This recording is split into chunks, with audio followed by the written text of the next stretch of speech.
Un homme de 34 ans est renversé par un camion et se réveille sous les traits de Rue 2, un enfant dans un pays étranger. Il se souvient de tout ce qui s'est passé dans sa vie précédente et se croit dans un village européen. Mais Enid, sa nouvelle mère, utilise soudain la magie pour le guérir, tandis que son père, Paul, s'entraîne chaque jour au maniement de l'épée. À l'âge de 2 ans, il décide d'essayer d'apprendre la magie par lui-même.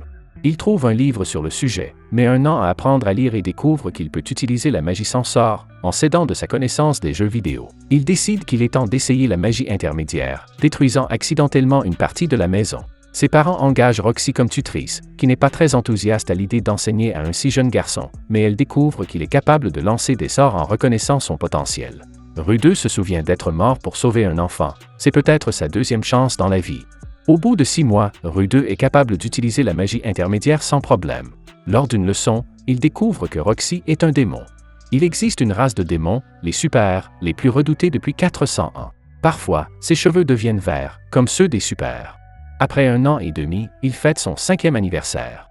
Il reçoit une véritable épée de son père, un livre de sa mère et une baguette de Roxy. Roxy craint de ne plus pouvoir lui enseigner la magie et prévoit donc d'organiser la cérémonie de remise des diplômes. Les brimades subies par Rue 2 dans sa vie antérieure lui ont laissé une peur paralysante de sortir. Mais lorsqu'il se rend compte que les villageois ne le regardent pas, mais saluent Roxy, son anxiété s'estompe. Elle lui montre le sort d'eau le plus puissant qu'elle puisse lancer en frappant accidentellement leur cheval avec la foudre. Pas étonnant qu'il ait dû quitter la ville. Rue 2 reproduit son sort de niveau 5 et réussit à obtenir son diplôme. Ses parents sont soulagés qu'il sorte désormais à l'extérieur. Ils pensaient qu'il était malade, car il n'avait jamais pleuré quand il était enfant et n'avait jamais fait la plupart des choses que font les enfants normaux. Il voit 3 enfants s'acharner sur l'un d'eux et décide de le sauver, se souvenant de toutes les fois où la même chose lui est arrivée. Rue 2 remarque ses cheveux verts, ce qui lui rappelle l'histoire de Roxy à propos de Super qui avait des cheveux verts et une pierre précieuse rouge sur le front. Il est soulagé par l'absence de la gemme. Rue 2 décide de se lier d'amitié avec le garçon, qui se présente sous le nom de Sylph, et de lui enseigner la magie. Lorsque Rue 2 rentre chez lui, son père n'est pas très content qu'il ait battu des brutes. Il continue d'enseigner à Sylph pendant les 6 mois suivants. Lorsqu'il se baigne après avoir été surpris par la pluie, Rue 2 découvre que Sylph est en fait Sylphiette. Pour ne rien arranger, il admet qu'il l'a toujours prise pour un garçon. Paul est ravi de découvrir que Zénith est enceinte, mais que la servante Lilia l'est aussi. Paul admet immédiatement qu'il s'agit probablement du sien. Il est temps de décider si Lilia doit retourner dans sa ville natale avec un bébé, mais elle risque de ne pas y arriver. Lilia avait peur de Rue 2, mais elle s'attache à lui après qu'il a menti pour l'aider, elle et son bébé, à faire partie de la famille. Rue 2 a maintenant 2 petites sœurs. Parle de l'école et Rue 2 y pense, car il n'a pas progressé dans l'art de l'épée et de la magie, mais Sylphiette ne veut pas qu'il parte. Un jour, il reçoit une lettre de Roxy qui l'incite à entrer à l'académie de magie de Rhonoa et il demande à ses parents s'il peut emmener Sylphiette avec lui. La famille n'a pas assez d'argent pour les envoyer tous les 2, alors Rue 2 pense qu'il est temps de trouver un travail.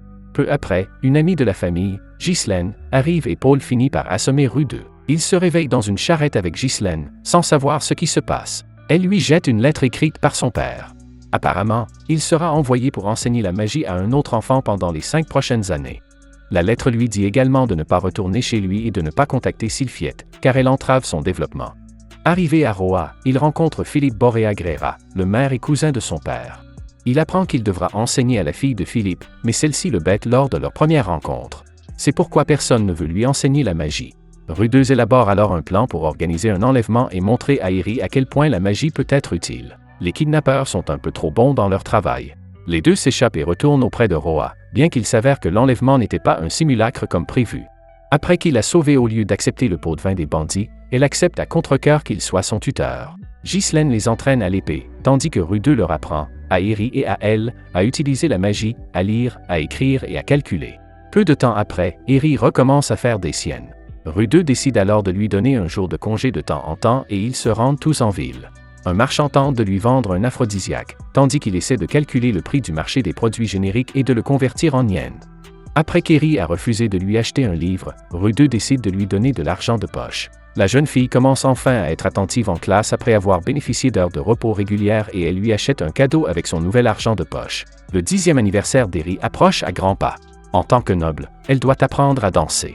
Rue 2, qui a enfin du temps libre, décide d'apprendre de nouvelles langues, mais la langue des démons lui semble particulièrement difficile. Les cours de danse ne se déroulent pas très bien et le professeur demande à Rue 2 de convaincre Eri de revenir en classe. Rue 2 commence à vendre des figurines qu'il apprend à fabriquer avec la magie de la terre pour gagner un peu d'argent. Un jour, il reçoit un colis de Roxy qui, comme il a encore du mal à comprendre le langage des démons, lui écrit un manuel à la main. Le nouvel élève de Roxy est obsédé par elle et finit par mettre la main sur une des figurines de Rue 2.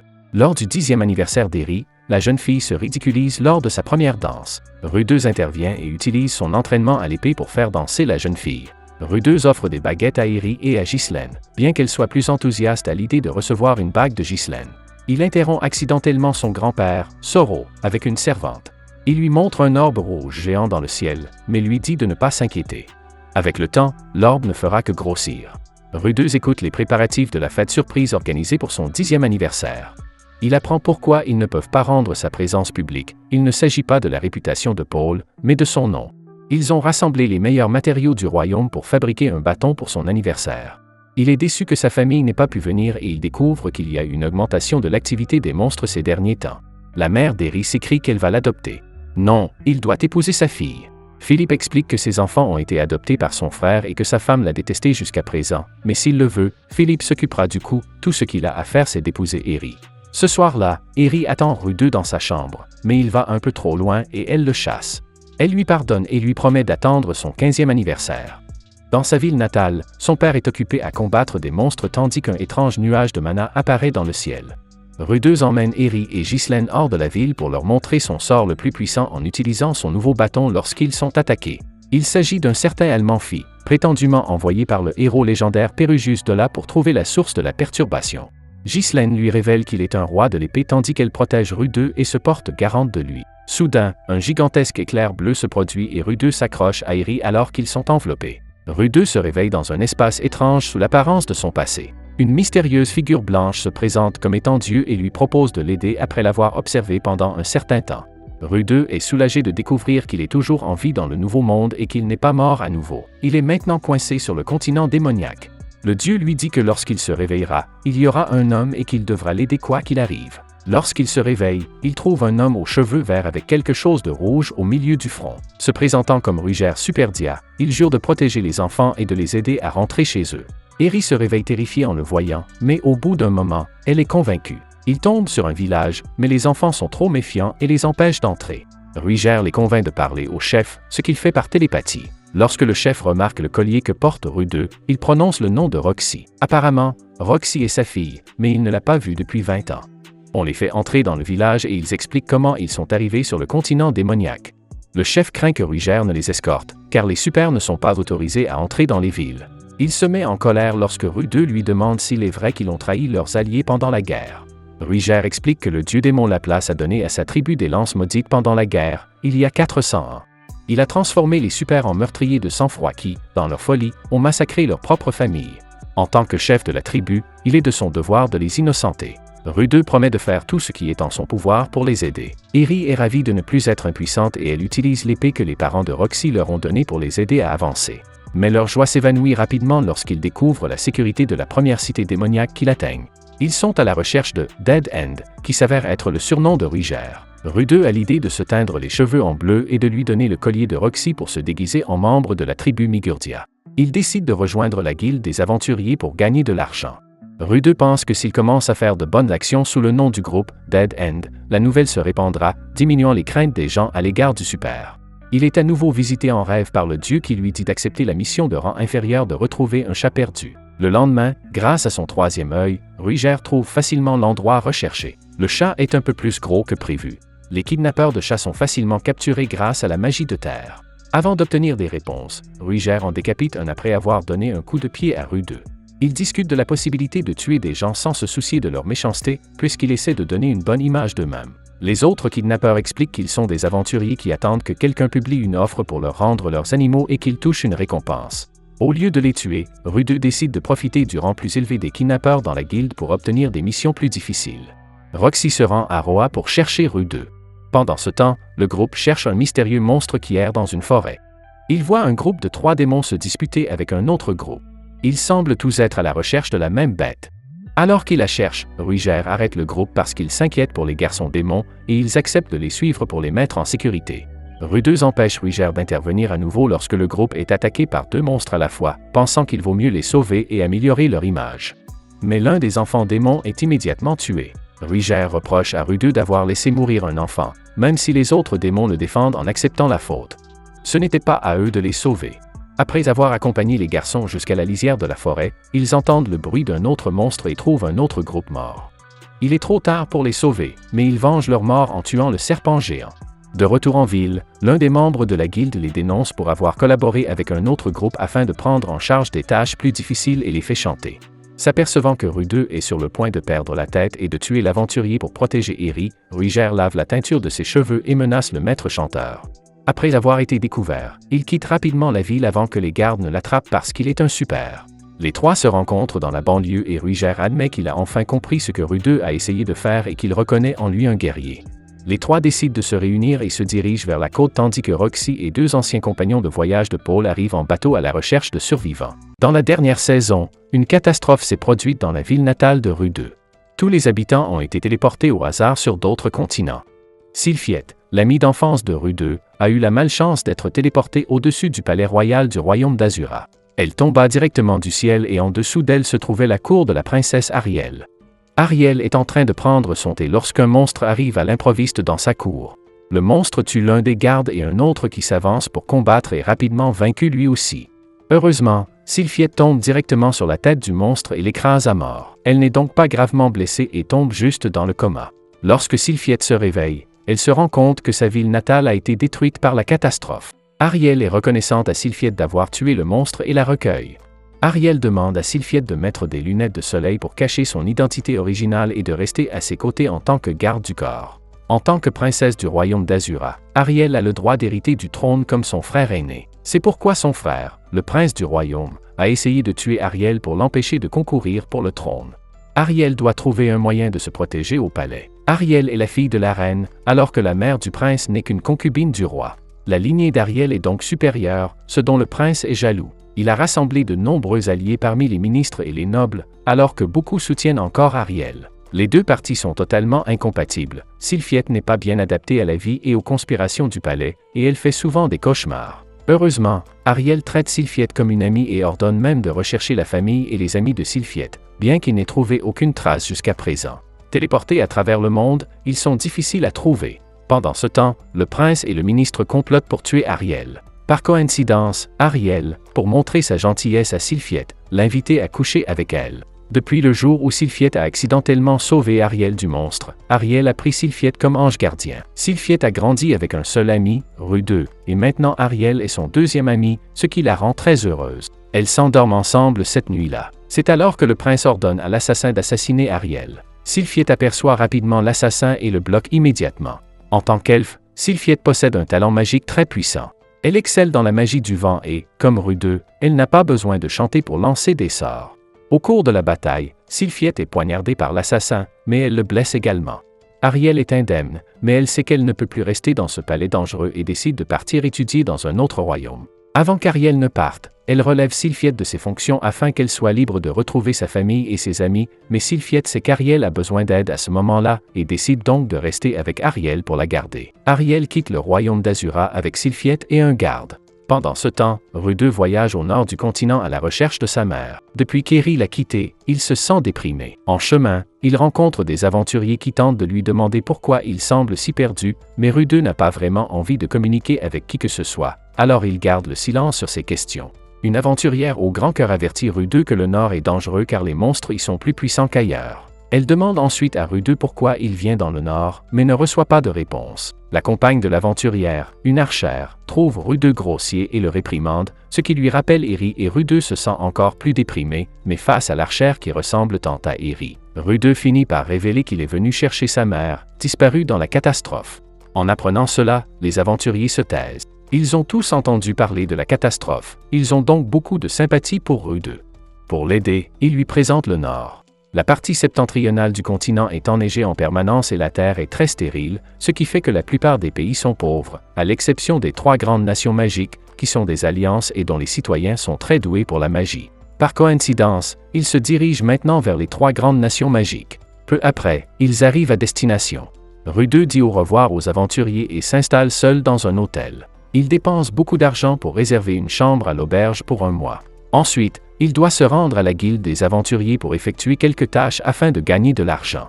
Beaucoup d'aventuriers de la guilde méprisent Rue 2 parce qu'il a l'air si jeune et si faible, ce dont Rue 2 ne se soucie pas.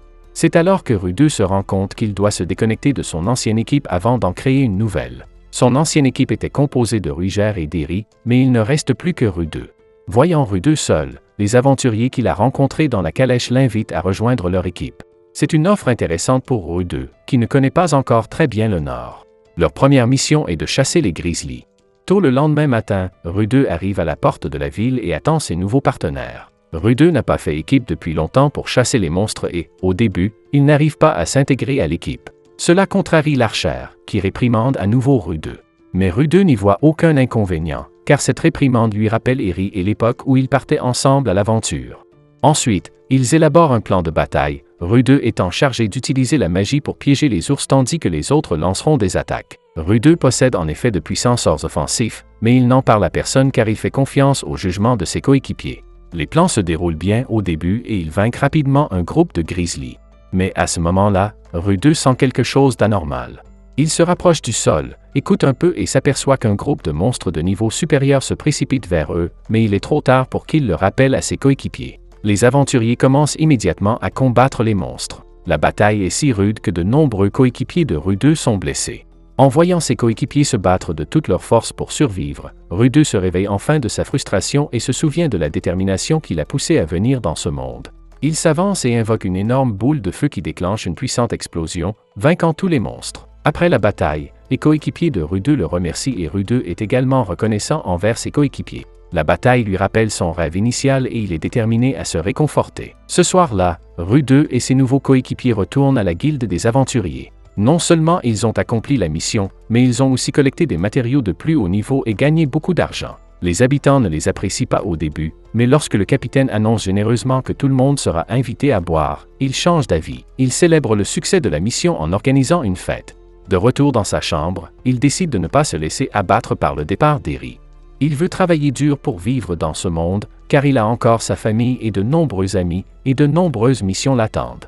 Il doit chérir tout cela, Rue 2 brûle ce qu'Eri lui a laissé, déterminé à affronter les difficultés de manière plus positive et une nouvelle aventure est sur le point de commencer. Depuis que Rue 2 est arrivé dans le Nord, il a cherché sa mère tout en gagnant de l'argent en accomplissant des quêtes. En tant qu'aventurier, Rue 2 acquiert également une réputation qui l'aide à rechercher sa mère. La ville où vit Rue 2 compte de nombreux aventuriers et la plupart d'entre eux sont devenus ses amis. Rue 2 est doué pour la magie de l'eau et de la terre, ce qui lui vaut d'être appelé Quagmire par les autres. Il est puissant, mais il n'y a pas beaucoup de quêtes difficiles dans la guilde des aventuriers. Il lui arrive donc de se charger de tâches simples, comme le déneigement d'une place de la ville. Un jour, l'aventurier avec lequel il a fait équipe l'invitait à participer à une mission visant à collecter les écailles du Drake des Neiges. La tâche devrait être facile à condition de ne pas rencontrer le Drake des Neiges au cours du processus. Pendant la mission, l'œil démoniaque de Rue 2 prévoit que l'archer Sarah va tomber, il s'avance donc immédiatement et la retient avant que cela n'arrive. Sarah se sent très timide et s'éloigne de Rue 2. Peu après, ils arrivent à destination.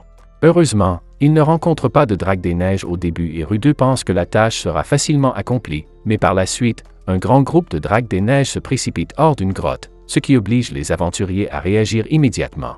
Curieusement, Rue 2 constate que les monstres semblent s'échapper au lieu de se battre. Puis un autre groupe d'aventuriers sort de la grotte. Il s'avère que les Drake des Neiges ont été traqués par les aventuriers et sont rapidement éliminés. Le capitaine des aventuriers est un épéiste qui prend l'équipe de Rue 2 pour des voleurs de butin, ce qui l'amène à avoir une très mauvaise attitude et à attaquer le coéquipier de Rue 2. Les coéquipiers de Rue 2 expliquent immédiatement qu'ils sont sur une autre mission, ce qui dissipe les inquiétudes du capitaine. Il se sent coupable de l'attaque, s'excuse auprès d'eux et les invite à boire. Après s'être enivré, l'épéiste s'excuse à nouveau auprès des coéquipiers de Rue 2. Cependant, il n'a pas l'air d'apprécier Rue 2, qu'il trouve hypocrite. À son insu, l'âme de Rue 2 appartient à un homme de 40 ans, malgré son apparence de 15 ans. En revanche, Rue 2 ne déteste pas l'épéiste qui lui rappelle son père Paul. Quelques jours plus tard, un accident se produit. La nouvelle équipe de Rue 2, Kunte Haro, a perdu une mission dangereuse. L'un de ses membres est mort tragiquement et Sarah a disparu. Les autres membres n'ont pas osé partir à la recherche de Sarah et se sont enfuis vers la ville. Apprenant cela, Rue 2 décide de sauver Sarah. L'équipe ayant été attaquée par un blizzard, il se faufile d'abord parmi les blizzards, les tuant tous. Rue 2 trouve de nombreux cadavres humains ainsi que les boucles d'oreilles de Sarah, ce qui indique que Sarah était peut-être morte.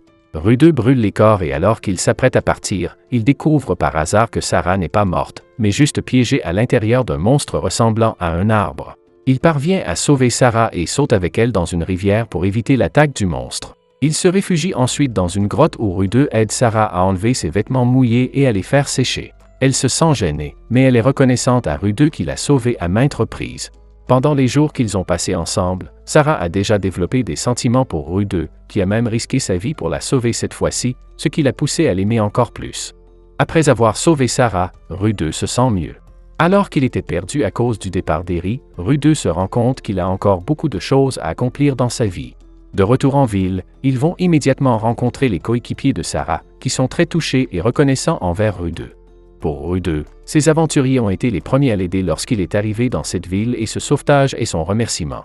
Après s'être fait de nombreux nouveaux amis, Rue 2 devient peu à peu plus positif. Si vous voulez une suite à cet anime, abonnez-vous, laissez un like et un commentaire pour aider la chaîne à grandir. Merci d'avoir regardé cette vidéo.